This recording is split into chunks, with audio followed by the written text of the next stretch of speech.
नमस्कार विद्यार्थी मित्रांनो, मागील लेक्चरमध्ये आपण इन्क्रीजिंग डिक्रीजिंग फंक्शन ह्या आर्टिकलला सुरुवात केलेली आहे. ह्याच युनिटवरचं हे दुसरं लेक्चर आहे. आपण मागच्या लेक्चरमध्ये पाहिलेलं आहे की फंक्शन इन्क्रीजिंग असण्याकरता त्याचा डेरिव्हेटिव्ह पॉझिटिव्ह असावा लागतो, डिक्रीजिंग असण्याकरता डेरिव्हेटिव्ह निगेटिव्ह असावा लागतो. आणि जर डेरिव्हेटिव्ह जर पॉझिटिव्ह नसेल, निगेटिव्ह नसेल, म्हणजेच डेरिव्हेटिव्ह जर झिरो असेल तर त्या पॉईंटला फंक्शन स्टेशनरी असतं. तर ह्याच क्रायटेरियाचा वापर करून आज आपण आणखी काही उदाहरणं ह्या आर्टिकलवरची पाहणार आहोत. तर मी प्रेझेंटेशनला let us solve some problems which are based on this concept. The first problem is find the values of x for which the following functions are strictly increasing. We have to find the values of x for which the given functions are strictly increasing, strictly decreasing. Now for function to be decreasing, its derivative should be negative. Here is the function f of x is equal to 2x cube minus 3x square minus 12x plus 6. This is function, and we are asked to find for what values of x is this function strictly decreasing. We know criteria for decreasing function, its derivative should be negative. So to find values of x at which the function derivative of this function is negative, let us differentiate this function.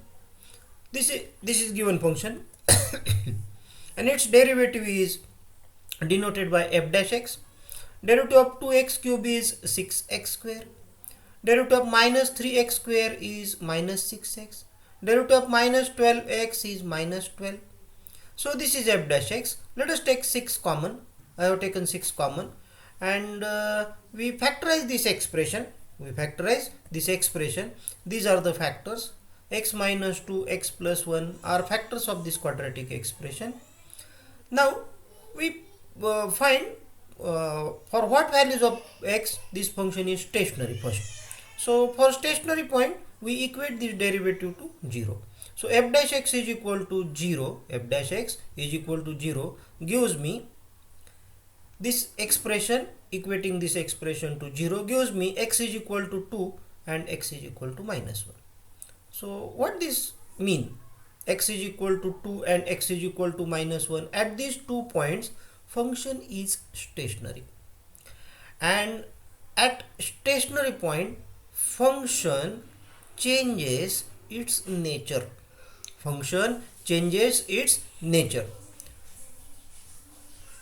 So this point minus 1 and 2, they divide our number line, which is called real line, into 3 disjoint intervals: minus 1 infinity to minus 1, minus 1 to 2, and 2 to infinity.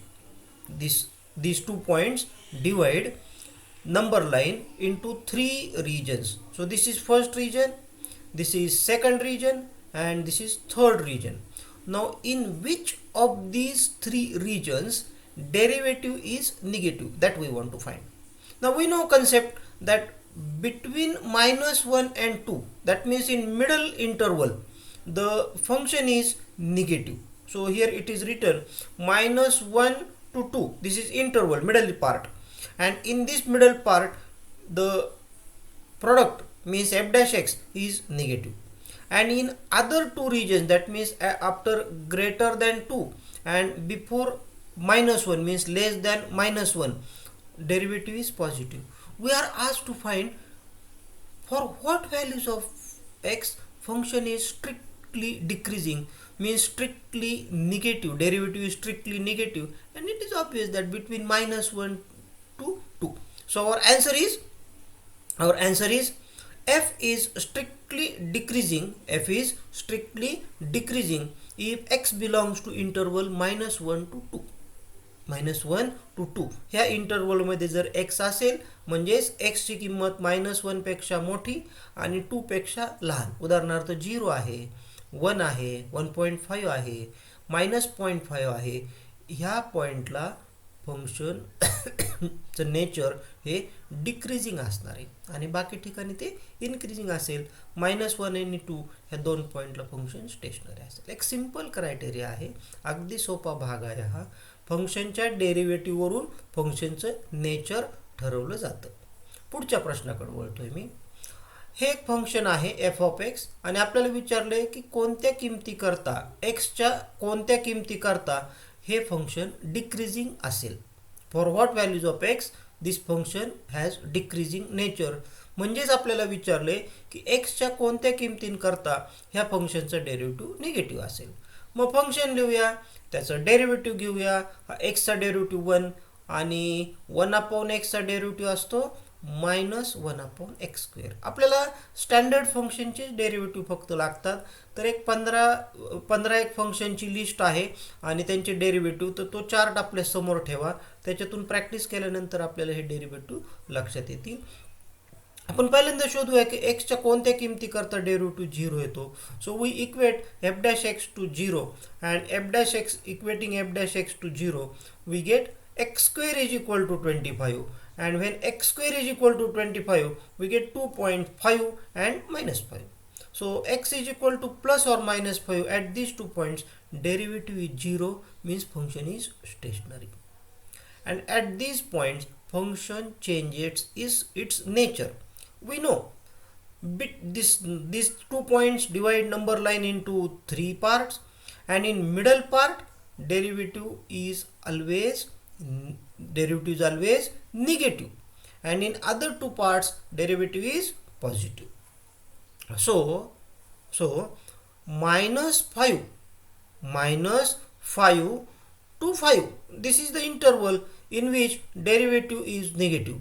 But at 0 function is not defined. 0 is not point in the domain.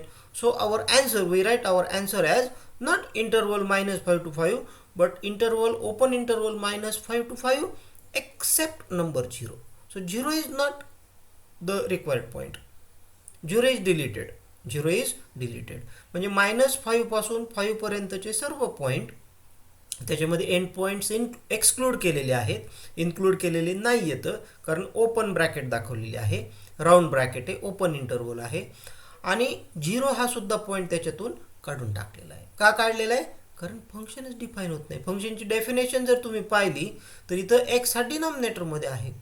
X डिनॉमिनेटरमध्ये असेल तर एक्सची किंमत 0 असू शकत नाही. म्हणून -5 to 5 except 0 is the interval in which function is strictly decreasing. आता हा थोडासा वेगळा प्रश्न आहे, प्रश्न वाचूयात आपण. Find the values of x for which the function f of x is equal to x³ -12x² -144x plus 13 is increasing, is decreasing. So these are two separate problems. In A part we have to find region, interval in which function is decreasing, as well as we have to find part, region in which function is decreasing. Again derivative of the function decides the nature of the function. So we find derivative of the function. This is f of x and its derivative of x³ is 3x². Derivative of x² is 2x. 12 to the minus 24, so this -24x, and 144x, its x derivative of x is 1, so this 1 -144 as it is. 13, it is constant, its derivative is 0.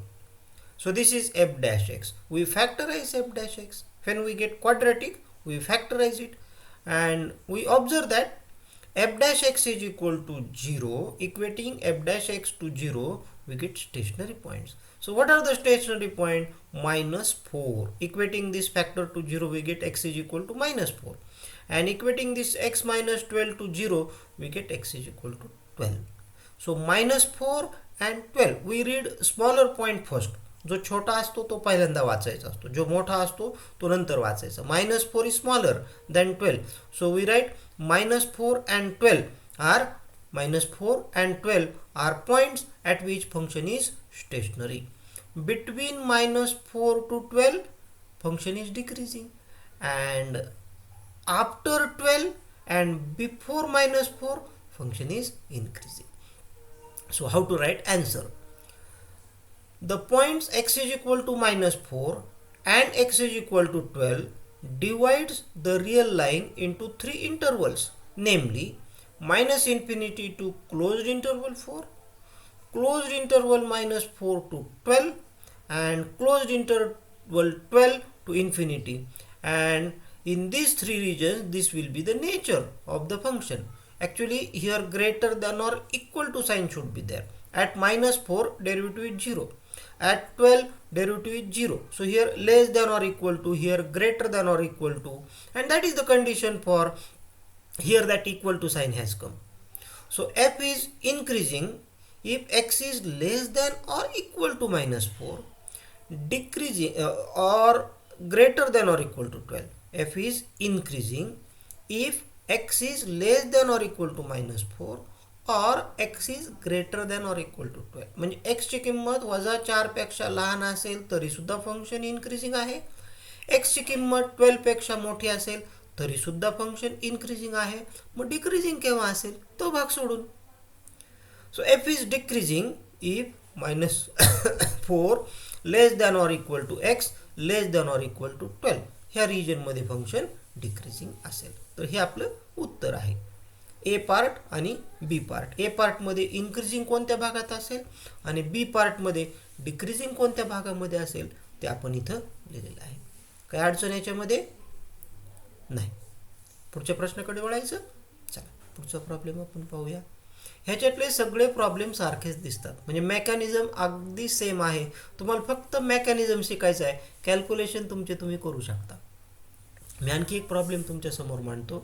Find the values of x for which this function f of x is equal to 2x cube minus 15x square minus 144x minus 7 is strictly increasing strictly decreasing.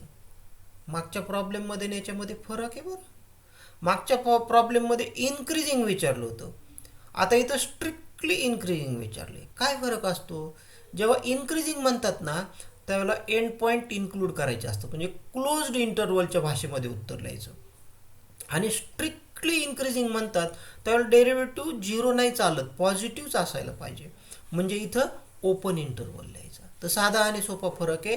Strictly हा शब्द आला तर open interval, आणि strictly हा word नसेल तर closed interval, चौकोनी कंस वापरायचा. आणि ह्या प्रश्नाच्या उत्तरामध्ये आपण गोल कंसाचा राऊंड ब्रॅकेटचा वापर करून उत्तर लिहिणार आहोत.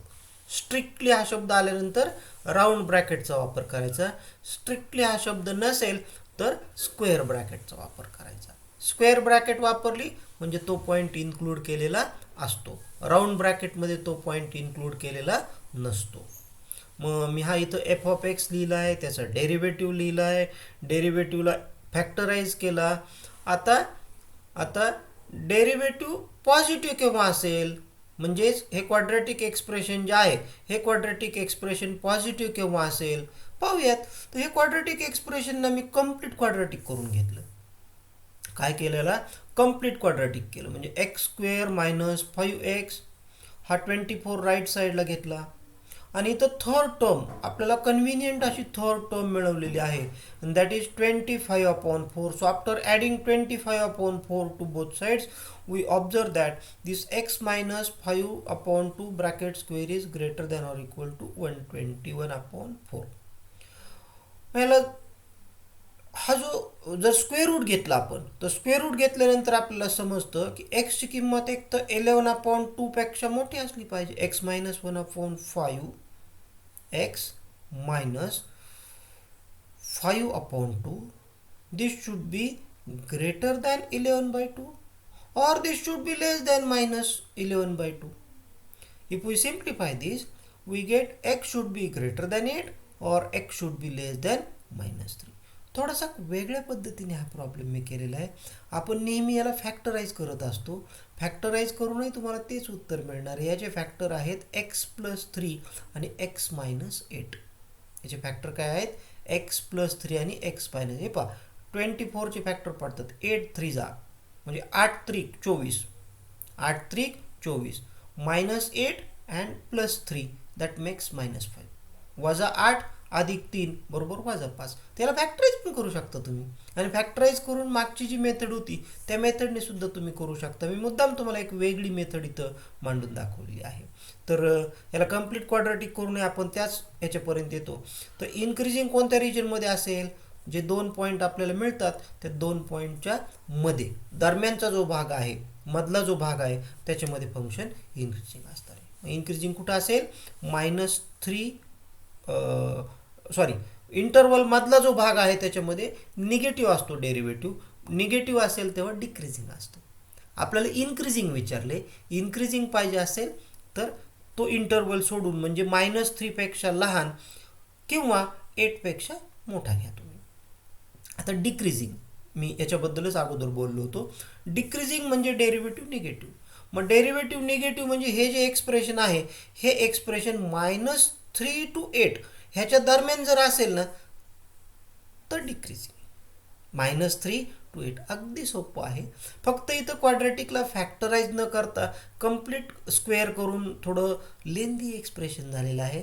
मी सजेस्ट करेल की ह्या मेथडपेक्षा फॅक्टरायझेशनची मेथड जी आहे ती फॅक्टरायझेशनची मेथड आपण वापरावी. पण एक मेथड म्हणून आपल्याला माहिती असावी म्हणून मी तुमच्यासमोर ही मांडलेली आहे. पुढच्या प्रॉब्लेमकडे वळूयात आपण. Find the values of x for which f of x is equal to x upon x square plus 1 is strictly increasing strictly decreasing. आता हे फंक्शन जे आहे ना ते थोडंसं वेगळं आलेलं आहे. आत्तापर्यंत आपल्यासमोर जे फंक्शन येत होते ते सगळे एकाच टाईपमध्ये असायचे, पॉलिनॉमियल पॉलिनॉमियल, आणि ते पण क्युबिक 3rd डिग्रीचे होते. डेरिव्हेटिव्ह घेतला की क्वाड्रॅटिक येणार आणि क्वाड्रॅटिकला फॅक्टराईज करणार. आता फॅक्टराईज नाही करायचं, आता थोडं वेगळ्या पद्धतीने जावं लागणार आहे. बघूया डेरिव्हेटिव्ह घेऊन. आता डेरिव्हेटिव्ह घेण्यासाठी आपल्याला कोशंट रूल वापरावं लागेल. डेरिव्हेटिव्ह घेण्यासाठी आपल्याला कोशंट रूल म्हणजे u अपॉन व्ही. याचा डेरिव्हेटिव्ह घेताना आपण एक्सला u समजणार आणि एक्स स्क्वेअर प्लस 1ला फीचा रोल देणार, आणि u अपॉन व्हीचा जो डेरिव्हेटिव्हचा रूल आहे हा इथं दिसतोय पहा तुम्हाला, fee into derivative of u minus u into derivative of fee. ह्या रूलने मी याचा डेरिव्हेटिव्ह लिहिलेला आहे. याला थोडं सिम्प्लिफाय करूया. सिम्प्लिफाय करायचं म्हणजे इथं एक्सचा डेरिव्हेटिव्ह घ्यायचा, एक्सचा डेरिव्हेटिव्ह 1 हा इथं लिहिला. नंतर एक्स स्क्वेअर प्लस 1चा डेरिव्हेटिव्ह 2x प्लस 0. ह्याला मल्टिप्लाय करून घ्या. -xने ह्या 2xला मल्टिप्लाय केलं, याचं झालं -2x स्क्वेअर. ह्या 1ने याला मल्टिप्लाय केलं, राहिला तो एक्स स्क्वेअर प्लस 1. याला ॲड करून घ्या, म्हणजे 1 - एक्स स्क्वेअर हा न्यूमरेटर आणि हा डिनॉमिनेटर. आता आपण प्रश्न विचारणार की हे पॉझिटिव्ह केव्हा असेल, निगेटिव्ह केव्हा असेल आणि 0 केव्हा असेल. f' मिळालेला आहे. दिस इज माय f'. ना fortunately the denominator is square and square is always non-negative. Square is always non-negative. That means it will not play the role in deciding the sign of this ratio. म्हणजे ह्या रेशोचं जे चिन्ह आहे positive आहे असायचं का negative असायचं हे पूर्णपणे न्यूमरेटर ठरवणार. The sign, whether it will be positive or negative, that will be decided by numerator only. So we may forget about the denominator. Denominatorला विसरलं तरी चालेल. म्हणजे परत आपण कुठं आलो, 1 - एक्स स्क्वेअर. मग प्रश्न विचारणार आपण की for what values of x 1 - x square is positive, that will be increasing part. For what values of x 1 - x square will be negative, that will be answer for decreasing. येते लक्षात. f is increasing if numerator means 1 - x square is positive. 1 - x square is positive means x square is less than 1, and x square less than 1 means x should lie between -1 and 1. म्हणजे 0 पासून तो खूप लांब नाही असला पाहिजे, एक अंतरापेक्षा कमीच असायला पाहिजे, 1 युनिटपेक्षा कमी असायला पाहिजे. म्हणजे इकडं तो 1 युनिट जाऊ शकतो 1 कडं, किंवा डावीकडं -1 पर्यंत जाऊ शकतो. म्हणजे -1 आणि 1 ह्यांच्या मध्ये असेल तर फंक्शन इन्क्रीजिंग असणार आहे. So f is increasing if x lies between -1 and 1. इथं स्ट्रिक्टली लेस दॅन घेतलंय कारण आपल्याला स्ट्रिक्टली इन्क्रीजिंग हा शब्द वापरलेला आहे प्रश्नामध्ये. मी तर उत्तरामध्ये स्ट्रिक्टली हा शब्द लिहायचा राहिलेला आहे, परंतु प्रश्नामध्ये तो स्ट्रिक्टली इन्क्रीजिंग विचारलं आहे, म्हणूनच इथं स्ट्रिक्टली लेस दॅन घेतलेलं आहे. आणि त्याच्या विरुद्ध भाग म्हणजे एक्स लेस दॅन -1 और x greater than 1. In that interval function will be decreasing. हा पहिला इन्क्रीजिंगचा भाग. इन्क्रीजिंगचा भाग कोणता आहे? -1 to 1 ह्यांच्यामध्ये. आणि डिक्रीजिंग कुठे? -1 to 1 सोडून, म्हणजे -1 पेक्षा लहान असणाऱ्या किमती करता किंवा 1 पेक्षा मोठ्या असणाऱ्या किमती करता फंक्शन हे डिक्रीजिंग असणार आहे. आता हा एक प्रश्न आहे. असं विचारले, show that f of x is equal to 3x plus 1/3x is increasing in 1/3 to 1 and decreasing in 1/9 to 1/3. ह्या पहिल्या इंटरवलमध्ये फंक्शन इन्क्रीजिंग आहे आणि दुसऱ्या इंटरवलमध्ये फंक्शन डिक्रीजिंग आहे, हे दाखवा असं म्हटलेलं आहे. मग आपण याचा वापर करू की एक्सची किंमत 1/3 आणि 1च्या मध्ये असेल तर त्या किमतीकरता ह्या फंक्शनचा डेरिव्हेटिव्ह पॉझिटिव्ह असतो हे दाखवू. आणि 1/9 to 1/3 ह्या इंटरवलमधल्या एक्सच्या किमतीकरता फंक्शनचा डेरिव्हेटिव्ह निगेटिव्ह असतो हे दाखवू. आउटलाईन समजली आपल्या सोल्युशनची? पहिल्या इंटरवलमध्ये डेरिव्हेटिव्ह पॉझिटिव्ह आहे हे दाखवणार इन्क्रीजिंग करता, आणि दुसऱ्या इंटरवलमध्ये डेरिव्हेटिव्ह निगेटिव्ह आहे हे दाखवणार. चला, मग हे आहे आपलं फंक्शन. याचं डेरिव्हेटिव्ह काढणं आपल्याला आलं. हा मी डेरिव्हेटिव्ह काढलेला आहे. खूप सोपं आहे याचं डेरिव्हेटिव्ह. 3x डेरिव्हेटिव्ह 3 आणि 1/x डेरिव्हेटिव्ह -1/x². तेव्हा हा इथं डेरिव्हेटिव्ह आपल्याला दिसतोय. हा इथं डेरिव्हेटिव्ह दिसतोय. एक मिनिट, मी ह्या डेरिव्हेटिव्ह जो लिहिलेला आहे ह्या डेरिव्हेटिव्हला थोडं हायलाईट करतो तुम्हाला दिसण्याकरता. हा डेरिव्हेटिव्ह हायलाईट केलेला आहे. 3 - 1/3x², this is the derivative. Now f is increasing if f dash x is greater than 0 and decreasing if f dash x is less than 0. हा नेहमीचा रूल आहे आपला. Let x belongs to 1/3 to 1. म्हणजे आपल्याला जो दिलेला interval आहे ना इथं, ह्या इंटरवलमधला मी x घेतला.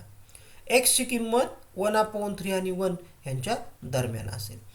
मग x² कसा असेल? जर एक्सची किंमत 1/3 to 1च्या मध्ये असेल तर स्क्वेअर केल्यानंतर 1/3चा स्क्वेअर 1/9 आणि 1चा स्क्वेअर 1, म्हणजे x² लाईज बिटवीन 1/9 to 1.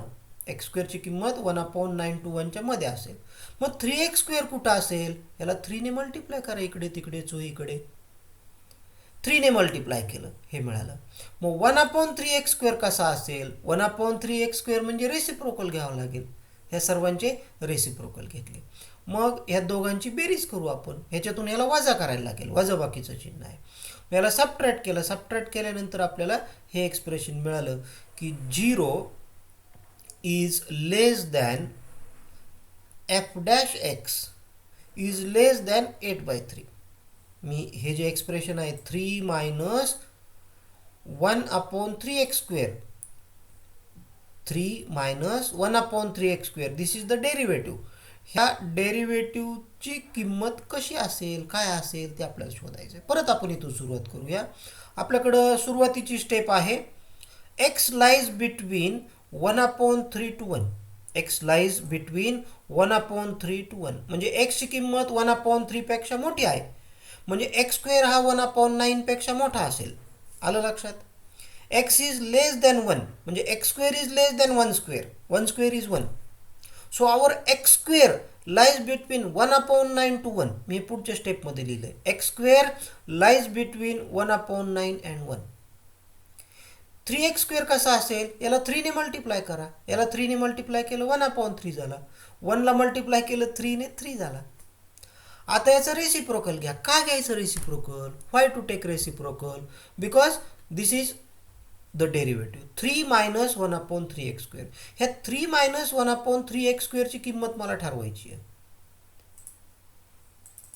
ह्या 3 - 1/3x² ची किंमत ठरवायची म्हणून मी त्याचा रेसिप्रोकल घेतला.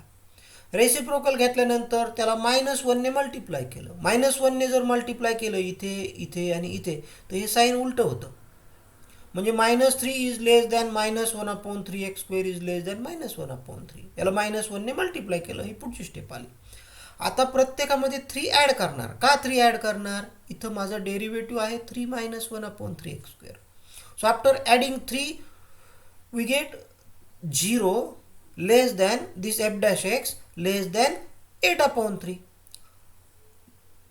म्हणजेच एफ डॅश एक्सची किंमत 0पेक्षा मोठी आहे तेवढं मला पुरेसं आहे.